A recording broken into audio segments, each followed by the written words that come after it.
Hello everyone, I brought the second video on third chapter. Okay, discovering Tut, the saga continues. So let's start. After months of carefully recording the pharaoh's funerary treasures, Carter began investigating his three nested coffins. Carter, first of all, made a record of pharaoh's funerary treasures. Means first of all, Howard Carter prepared a list of the things buried with the pharaoh. pharaoh के funerary treasures जो था, अंतिम संस्कार के time जो उसका treasure use किया गया था, यानी कि जो खजाना उसके साथ दफनाया गया था, उसकी उसने लिस्ट प्रिपेयर की. ठीक है, रिकॉर्ड बनाया. And in making this record he spent many months. Thereafter, Carter began investigating his three nested coffins.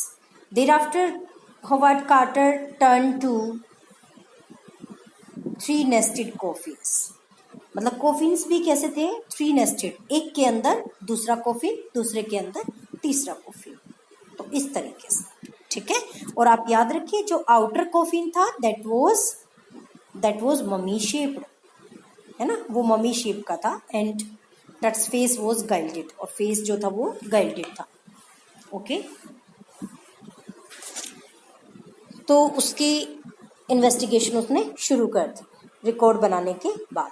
Opening the first, he found a shroud adorned with garlands of willow and olive leaves.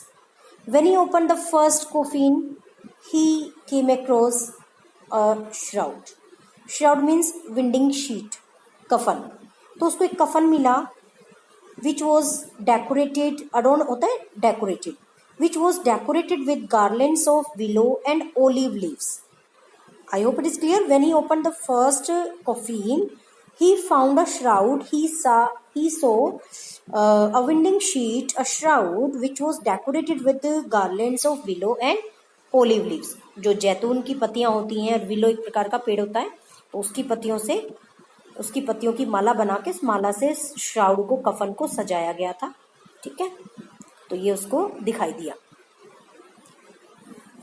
Wild celery, lotus petals and cornflowers, ये सब चीजें, all this things were also use to decorate that shroud.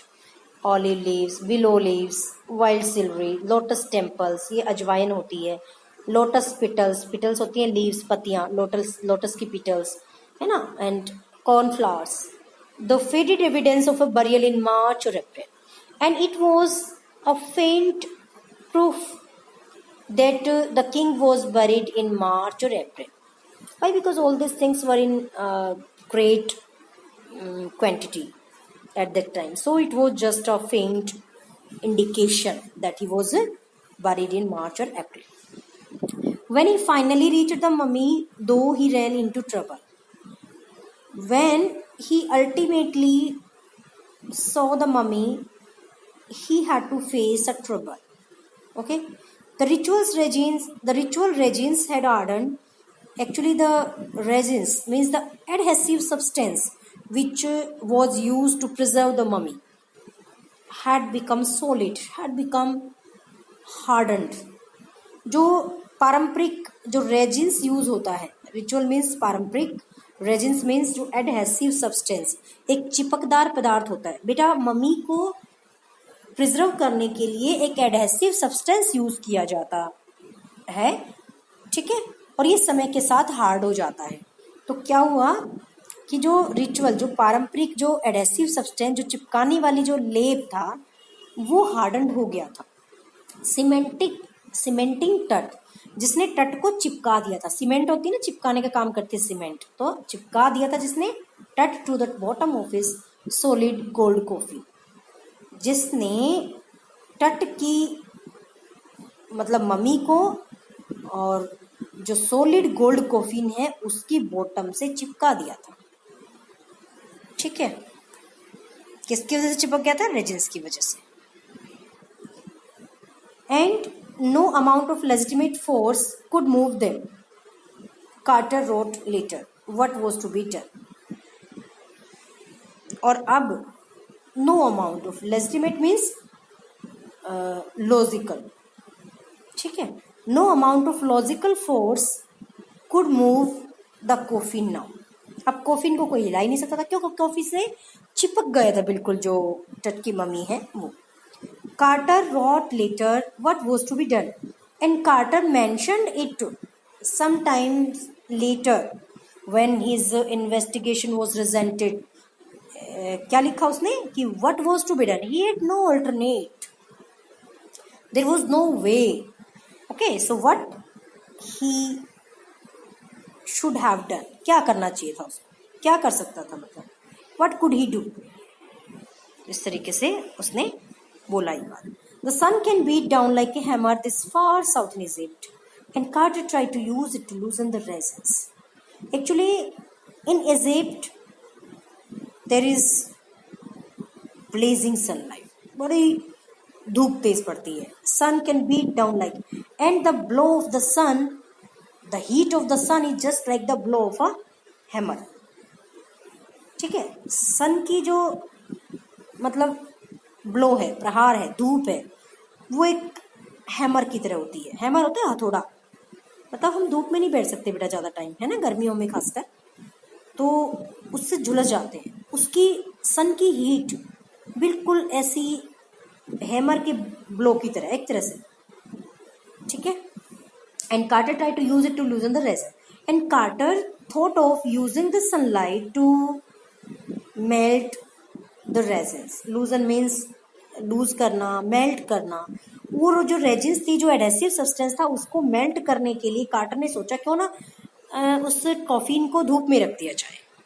For several hours he set the mummy outside in blazing sunshine।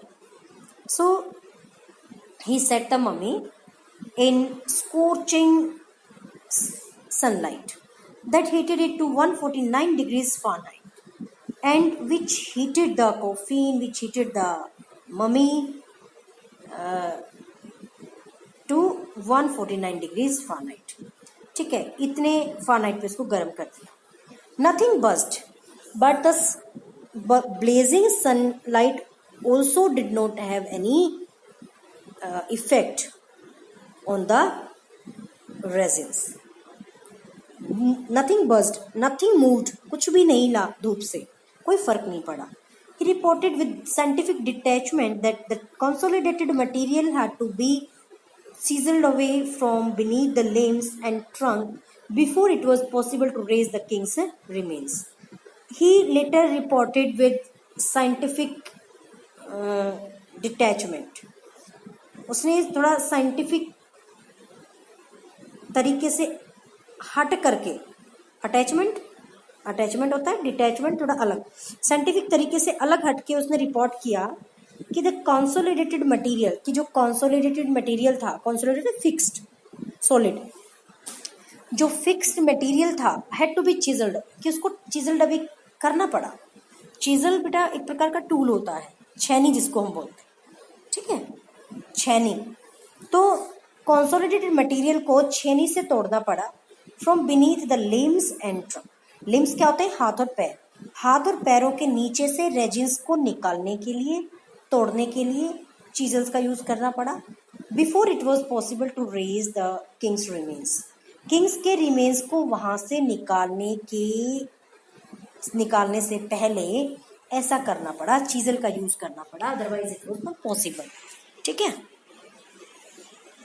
In his defence Carter really had little choice.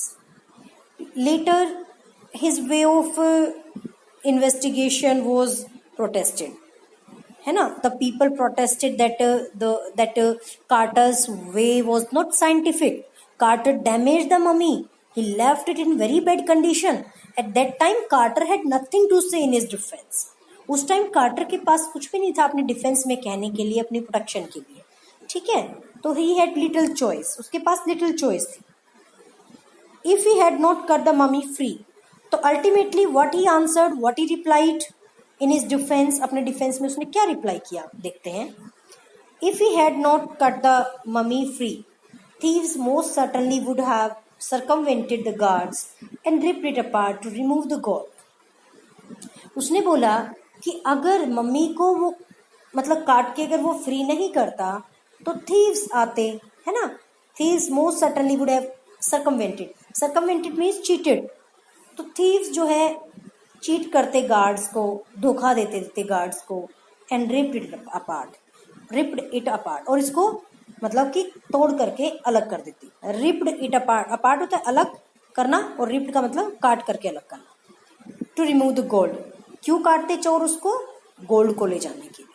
Ornaments भी दफनाए गए थे उसके साथ में, तो ऑर्नामेंट्स भी resin से लग करके वो चिपक गए थे उसके बॉडी से. तो कार्टर ने बोला कि अगर वो ऐसा नहीं करता तो चोर भी तो ऐसा कर सकते थे. चोर आते, गार्ड को धोखा दे देते, गार्ड को मार पीट करके वो अंदर टॉम में घुस जाते और वहां से जो है उसकी गोल्ड को, उसके ऑर्नामेंट्स को ले जाने के लिए वो बॉडी को डैमेज कर जाते. ठीक है, तो ये था उसके पास मतलब अपने डिफेंस में बोलने के लिए. In Tut's time the royals were fabulously wealthy. Tut के टाइम में क्या होता था, the royals means the kings were extremely wealthy, extremely rich, and they thought or hoped they could take their riches with them, and they expected that they would take their wealth with them. Is the royal people were extremely rich, and they had the notion, they had the belief that they would take their wealth with them. ठीक है, for a journey to the great beyond. King Tut was lavished with glittering goods, and लोगों का यही मानना था कि भाई वो अपने पैसा अपना धन दौलत साथ ले जाएंगे. क्यों भाई, अब तक तो हमने सुना था कि कफन में जेब नहीं होती, है ना. पर भाई मिस्र वाले लोग तो कुछ अलग है. तो ये रॉयल पीपल तो कुछ इनकी तो अलग सोच. ये तो क्या सोचते थे कि अपना धन दौलत साथ लेके जा सकते थे. तो काफी कुछ दफनाया जाता था मम्मी के साथ. ठीक है, मम्मी कौन, डेड बॉडी. ठीक है, तो किंग टट को भी क्या किया गया था बेटा, was lavished with glittering goods for a journey to the great beyond. King Tut was also a royal personality. He was also a king, and so he was buried with glittering goods, buried with brilliant things of gold for his journey to the next life. ठीक है, next world, next life. Precious scholars were buried with him. ये कंठहार होते हैं गले में पहनने के, precious collars. Inlaid necklaces, inlaid का मतलब ये रतन जड़ित हार वगैरह. ठीक है, एंड ब्रेसलेट्स, और जो ब्रेसलेट्स होती हैं जो हाथ में कंगन टाइप में मतलब पहनते हैं, जो रिंग्स, एमुलेट्स होते हैं ताबीज, सेरेमोनियल एप्रन, और भाई कोई फेस्टिव ओकेजन का कोई एप्रन मतलब सुंदर सा सेरेमनी वगैरह में यूज होने वाला एप्रन. सैंडल्स वगैरह, शीट्स, और जो शीट्स होते हैं covers for his fingers and toes. उसकी जो हाथों की उंगलियों की और पैरों की उंगलियों की जो टोज की शीट्स हैं, कवर योद्धा लोग जो पहनते हैं, मेटल के होते हैं ये. And now iconic inner coffin and mask, और जो आइकनिक इनर कोफिन, जो इनर कोफिन था, अंदर वाला कोफिन, उसका भी एक मॉडल बनाया गया था, एक आइकन बनाया गया था. स्टूडेंट्स, आइकन वर्ड आपको पता है, आइकन जो कंप्यूटर स्क्रीन पे भी आप देखते होंगे, छोटे छोटे वो आइकन्स होते हैं, like my computer, recycle bin and all that. तो ये आइकन्स बोले जाते हैं. तो आइकन का मतलब मॉडल, छोटा रूप. तो इस इनर कोफिन का आइकन भी बनाया गया था. एंड मास्क, और उसका मास्क मतलब किसका मास्क, टट का mask. All of pure gold, all these things were made of pure gold. ठीक है, ये सब चीजें उसके साथ दफनाई गई थी और प्योर गोल्ड की बनी हुई थी. क्लियर. क्यों दफनाया था because the Egyptians believed in afterlife and they thought that they would take their riches with them so that they could use them in next life. ठीक है. To separate Tut from his adornments, Carter's men removed the mummy's head and severed nearly every major joint. To in the process of separating Tut from his ornament, Carter's men removed the mummy's head and cut. Severed means cut. ठीक है. And cut nearly all major parts. Tut की mummy को coffin से अलग निकालना था, अलग करना था, अडोर्नमेंट से अलग करना था. तो उस प्रोसेस में जो है वो छेनी का उनको यूज करना पड़ा. छीनी से और रेजिन्स को जो हार्ड हो गई थी उसको तोड़ना पड़ा. उस प्रोसेस में क्या हुआ, हर मेजर पार्ट, लगभग सारे उसके मेजर पार्ट जो थे वो कट कर दिए कार्टर के आदमियों ने. Once they had finished, they reassembled the remains on a layer of sand in a wooden box. And once they finished, they collected the remains on a layer of sand in a wooden box with padding that concealed the damage. मतलब कि padding लगा दी, जगह जगह का गद्दियाँ सी use कर दी ताकि वो जो डैमेज है उसको कंसील कर दिया जाए. द बेड वेयर टट नाउ रेस्ट. और उस बेड के ऊपर जिसपे अब टट रेस्ट करता है, ठीक है, उसके ऊपर उसको टट को दोबारा से उसकी टट की मम्मी को अरेंज कर दिया गया.